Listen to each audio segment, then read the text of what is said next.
My face terrifies, she said, but I couldn't resist her beauty. Starlight encounter. The prismatic moons of Lumina cast 3 different shadows across Dr. Elias Mercer's journal as he sketched another specimen. 6 months into his solo expedition, the xenobiologist had catalogued over 300 new species on this remote planet. But solitude was beginning to wear on him. His research outpost, little more than a modified habitat pod, nestled between towering luminescent trees, had become both laboratory and prison, temperature optimal for spore release, he murmured into his recorder. Bioluminescence intensifies approximately 20 minutes after sunset. A soft rustling from beyond the clearing interrupted his work. Elias froze, his hand instinctively reaching for the pulse scanner at his belt. The forests of Lumina were generally peaceful, but the ecosystem still held many unknowns. I wouldn't come closer if I were you, came a melodic voice from the shadows. Most outsiders find my appearance unsettling. Elias squinted into the darkness. I'm a scientist. Very little unsettles me anymore. A figure emerged slowly from between the glowing fronds. Elias caught his breath.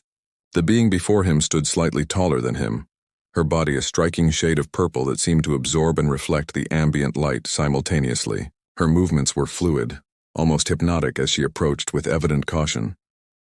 I am Vanya, she said, her voice carrying a musical resonance unlike any human speech. You're the first outsider to venture this deep into the southern forests. Elias studied her, professional curiosity momentarily overriding social grace. Her features were angular, with high cheekbones and a jawline that tapered to a delicate point. Her eyes, large, luminescent, and entirely silver without visible pupils, regarded him with equal parts wariness and interest. My face terrifies your kind, she stated matter-of-factly. The last research team that visited Lumina couldn't maintain eye contact with me. They missed out then, Elias replied, surprising himself with his candor. I'm Elias Mercer, xenobiology specialist from Earth's Interstellar Research Division. Vanya tilted her head, a gesture that revealed iridescent markings along her neck. You study life forms? I document them. Learn from them, he gestured to his journal. Your planet has the most diverse ecosystem I've ever encountered. She moved closer, graceful and deliberate. In the multicolored moonlight, Elias noticed how her skin seemed almost translucent in places, revealing hints of circulatory patterns beneath.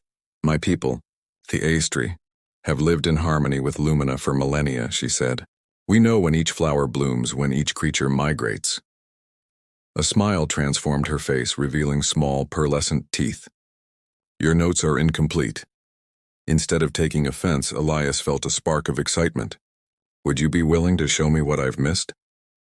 Vanya considered him for a long moment, her silver eyes reflecting the glow of the surrounding flora. Perhaps, but I must warn you, spending time with me means facing what others find frightening.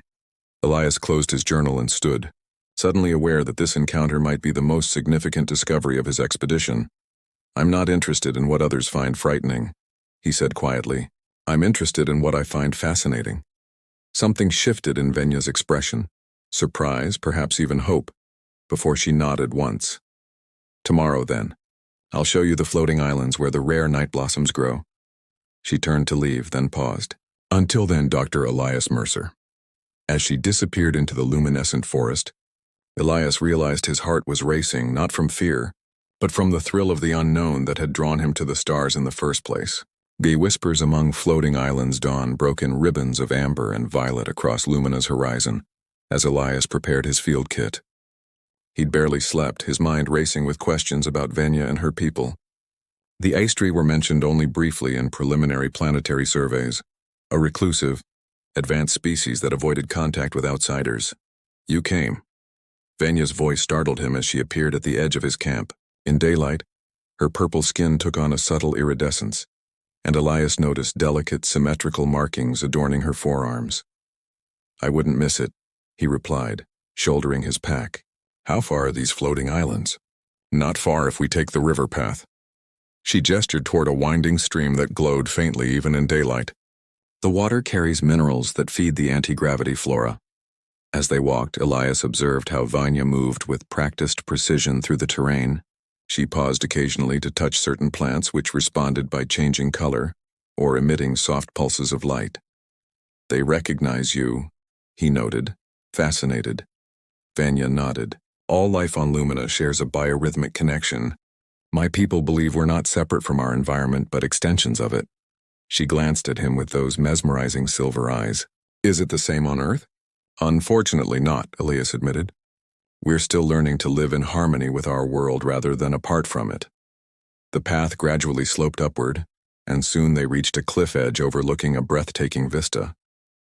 Dozens of Earth masses, ranging from small garden-sized patches to islands large, enough to support groves of twisted trees, floated serenely at various heights above a misty valley. The floating archipelago, Vanya announced with quiet pride, home to 17 species found nowhere else on Lumina. She led him to what appeared to be a simple vine hanging from an overhanging rock. With practiced ease, she grasped it and stepped off the cliff edge. Elias's heart lurched before he realized the vine was actually a living elevator of sorts, designed to transport them to the nearest floating island. Trust me, she said, extending her hand. Elias took it, noting how her fingers, warm and smooth, interlaced perfectly with his own. The sensation sent an unexpected current through him as they descended together onto the first island. Throughout the day, they hopped from island to island, with Vanya revealing botanical wonders beyond Elias's wildest expectations.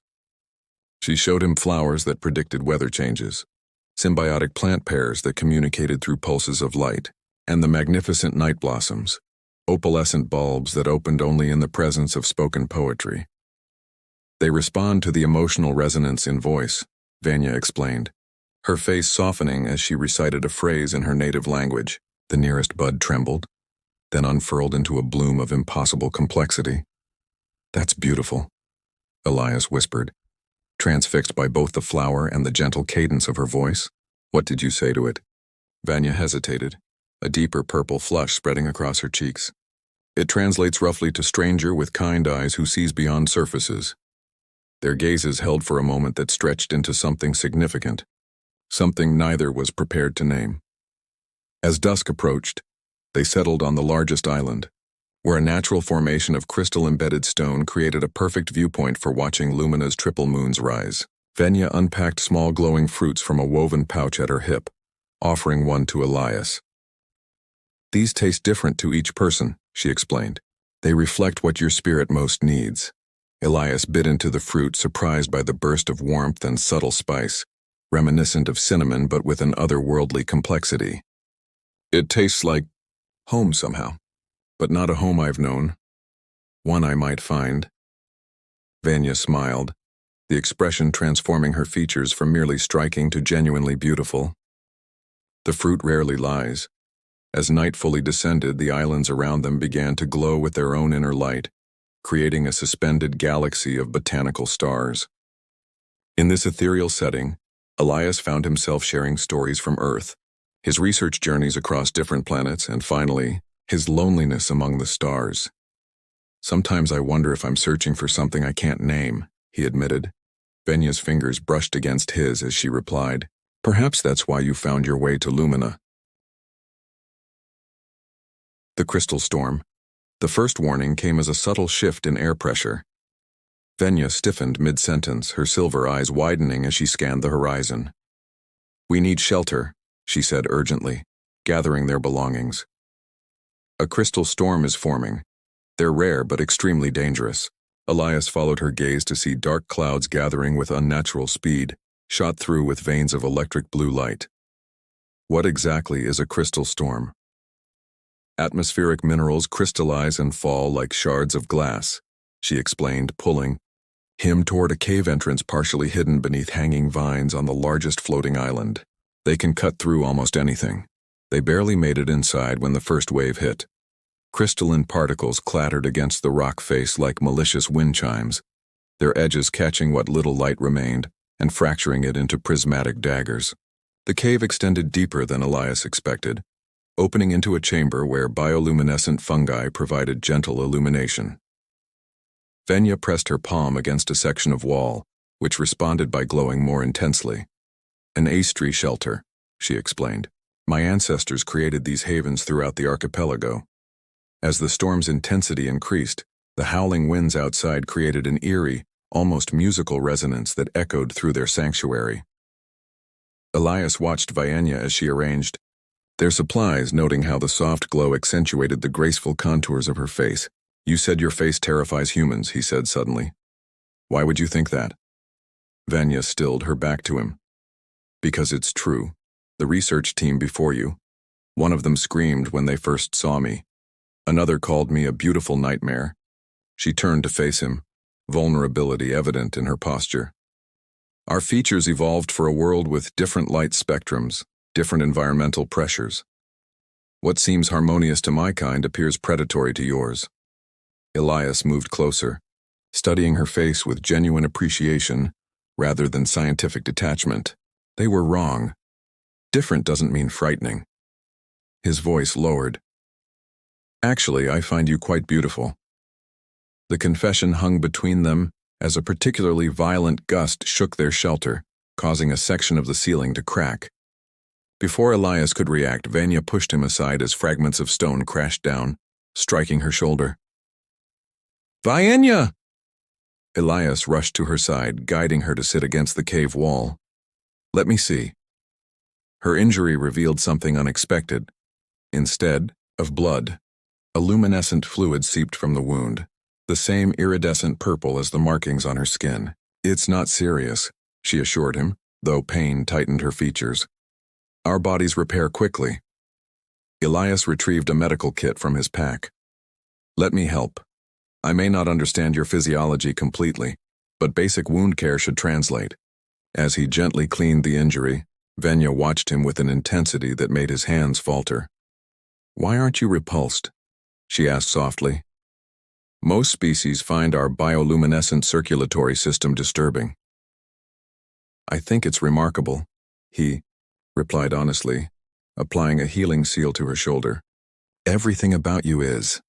The storm outside reached its crescendo, but within the cave, something equally powerful was building between them.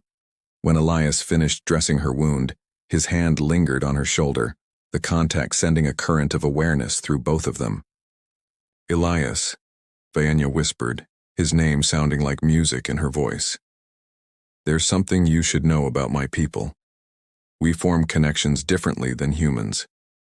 For us, emotional resonance creates a physical response, a kind of attunement." "What does that mean?" he asked, suddenly aware of how close they were sitting. "It means I can sense your emotions," she said, "and right now, they're very similar to mine." Their eyes met in the gentle glow of the cave, and Elias found himself leaning forward, drawn by something beyond conscious thought.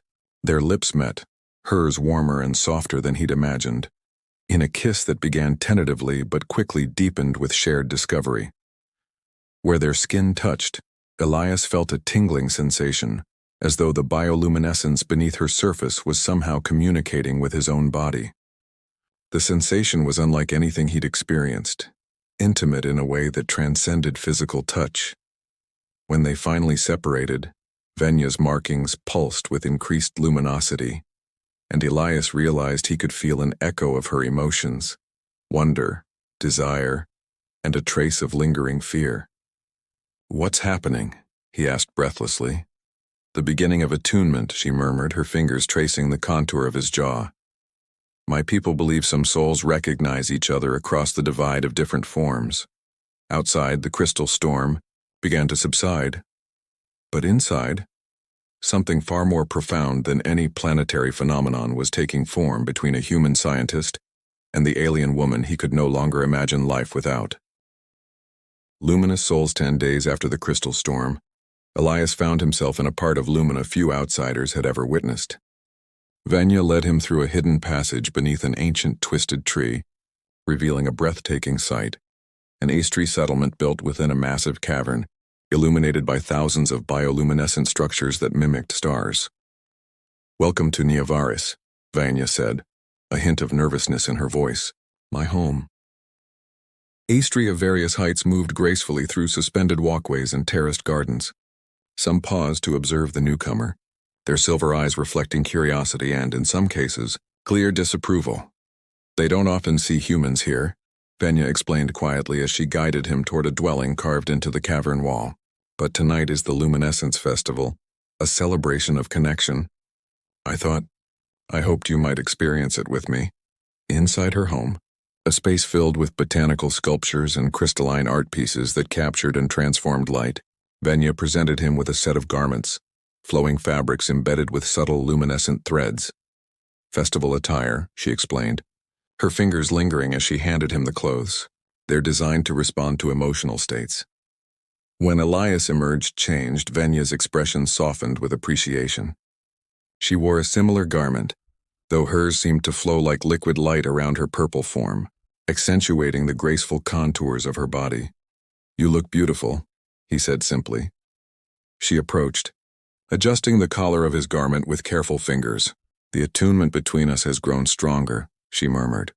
I can feel your emotions even more clearly now. It was true. Since the cave, a connection had blossomed between them, subtle at first but increasingly profound. Elias could sense echoes of her feelings, particularly when they touched. It was as though some barrier between their different physiologies had begun dissolving. As dusk fell, they joined the gathered ice tree in the central plaza. Elias felt eyes upon him, some curious, others wary. An elder approached, her purple skin bearing elaborate markings that spoke of great age and wisdom. She studied Elias with ancient silver eyes that seemed to see through him.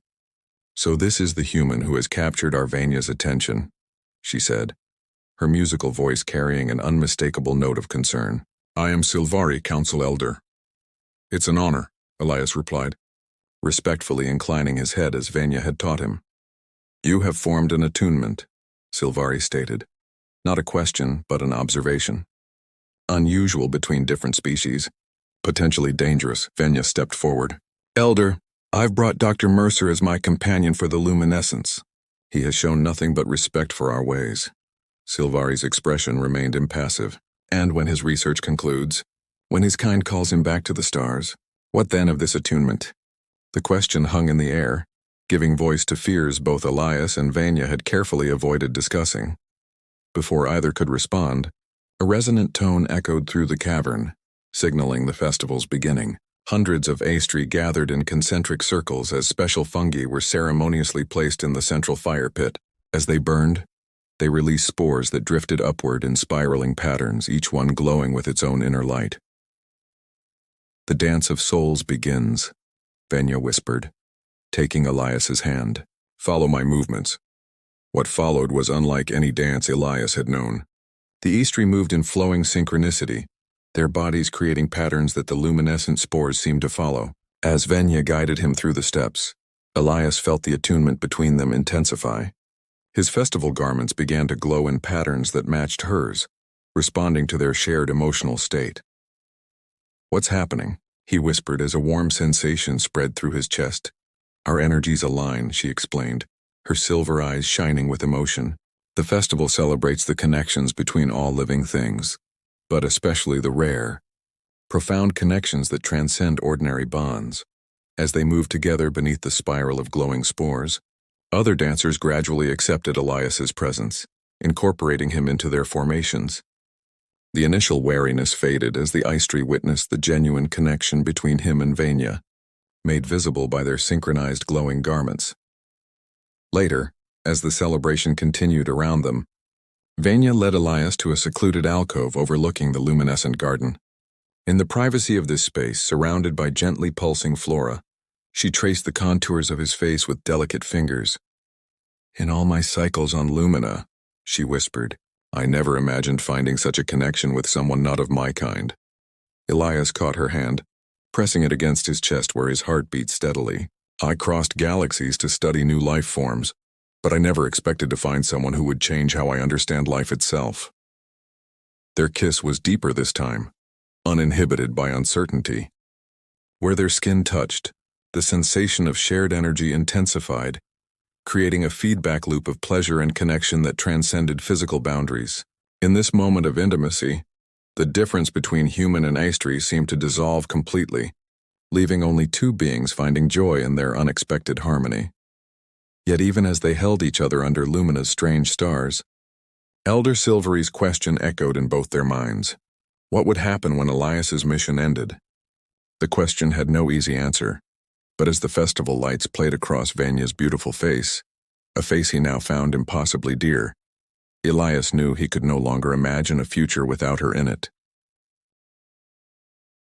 Beyond form. The message from Earth's Interstellar Research Division arrived with brutal timing, exactly 1 month after the Luminescence Festival. Elias stared at the communication screen in his outpost, the words blurring before his eyes. Mission conclusion authorized. Transport vessel dispatched. Arrival in 10 standard days. Outside his window, Lumina's prismatic moons cast their familiar glow across the landscape that had become more home to him than any place in his 35 years. Or perhaps, he reflected, it wasn't the planet itself but the person with whom he'd shared its wonders. He found Vanya at their special place, a small clearing where crystal formations caught moonlight and transformed it into dancing patterns. She knew something was wrong the moment she saw him. Their attunement had grown so strong that emotions flowed between them like a shared current. Your people are calling you back, she said simply, her silver eyes reflecting the stars above. Elias nodded, taking her hands in his. 10 days. That's how long we have to figure this out. For the first time since they'd met, Vanya pulled away, her purple skin dimming slightly with emotion. Is there anything to figure out, Elias? You belong among the stars, collecting knowledge. I belong here among my people. That's not true, he insisted, closing the distance between them again. Where I belong is with you. These past months have shown me that. She touched his cheek gently. And how would that work? Your physiology isn't adapted to Lumina's atmosphere for long-term exposure. My people, while accepting of you now, still see you as an outsider. Your career, your life's work, can continue here, he interrupted. There's enough unique biology on this planet to fill lifetimes of research. I can request a permanent research posting. Hope flickered across her features before doubt shadowed them again. And if they refuse? That possibility had haunted Elias since receiving the message. The research division rarely approved permanent off-world postings, especially on planets with limited strategic value. The next 10 days passed in a bittersweet blur of desperate planning and precious moments. They presented their case to the Eastry Council, with Elder Silvari surprisingly emerging as their advocate after witnessing the depth of their attunement. In all our recorded history, the Elder told the assembled council, there has never been a successful attunement between an Eastry and another species. Yet the connection between Vanya and this human is undeniable. It suggests a compatibility our ancestors never anticipated. 3 days before the transport vessel's arrival, Vanya took Elias deep into the heart of the floating archipelago, to an island so small it barely supported the ancient tree growing at its center. This is the first tree, she explained, placing her palm against its luminescent bark. Our legends say it grew from a seed that fell from the stars, the first life on Lumina. Its essence flows through all Eastry. She produced a small crystalline knife and, before Elias could question her intent, made a small cut on her palm. Luminescent purple fluid welled from the wound.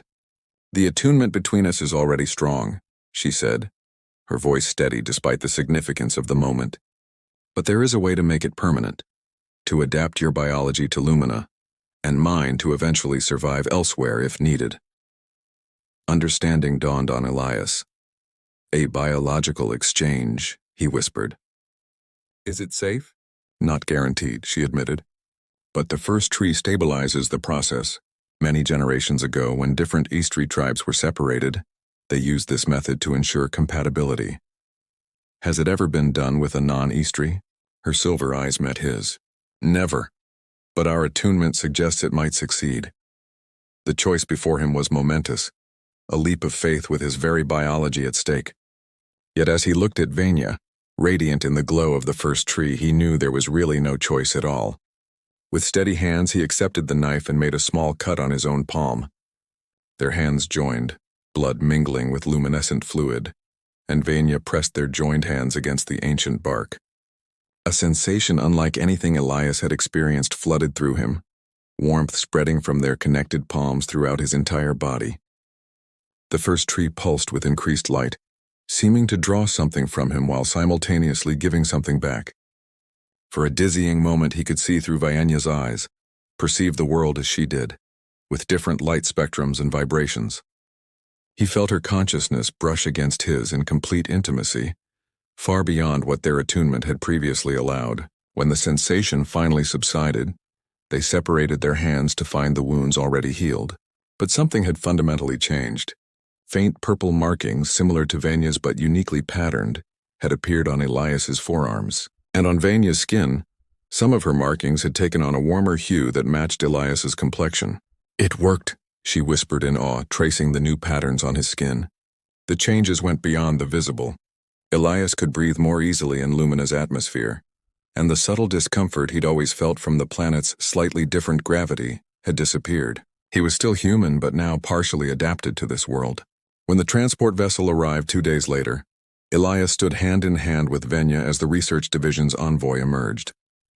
He had prepared his case meticulously, a proposal for a permanent research outpost on Lumina, with him as chief xenobiologist and Venya as cultural liaison.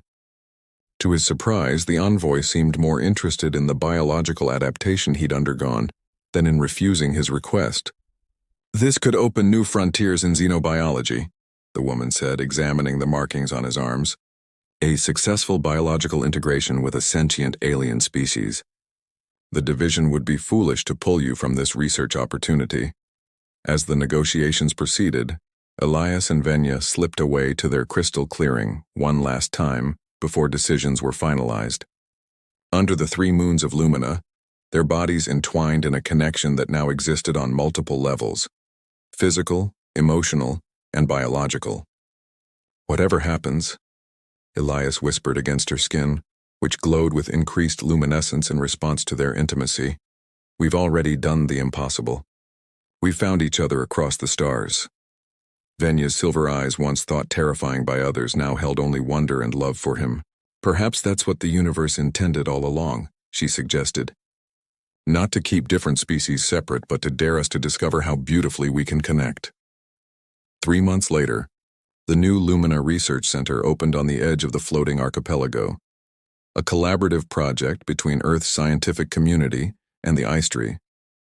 At its heart stood a hybrid dwelling, where a human xenobiologist and his Eistry partner continued to explore the boundaries between their worlds, their bodies bearing the matching luminescent patterns that told the story of 2 beings who had transcended form to find something greater than either had imagined possible alone. In the evenings, when work was done and they stood together watching Lumina's prismatic moons rise, Elias would often trace the patterns on Vanya's skin, patterns that no longer terrified, but testified to the profound truth they had discovered, that beauty exists not despite differences but because of them.